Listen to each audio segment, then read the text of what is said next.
How to repost on Instagram. Many people want to know how to repost on Instagram. On websites like Tumblr, all you have to do is click on the reblog/repost button and you're set. But unfortunately, this is not an option on apps like Instagram currently, but it can be done through third-party applications. There are several apps out there that will allow you to do this, but I found one that I trust and works great. It is called Regram. You can find this application on the Google Play Store, and it may be available on the Apple Store as well.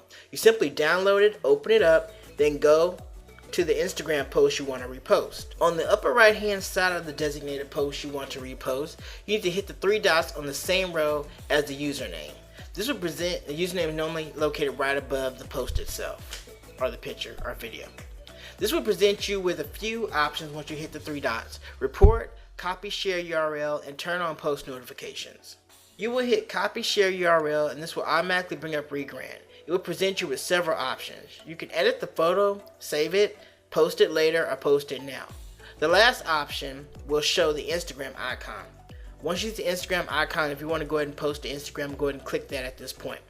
Simply hit the Instagram icon and go through the regular Instagram posting prompts. Once you're on the screen where you place your captions, you have one of two options. You can either automatically paste in the write a caption section by holding down your finger until the paste option comes up, or you can write in your own new caption. You can also choose to do both. Then once you're happy with your captions, click share in the upper right hand corner and your repost will be done. One more free Instagram advice? Go to instagrammarketingstrategyguide.blogspot.com. Plus learn how you can get a free Instagram guide to make marketing on Instagram easier for more likes and followers. Go there now.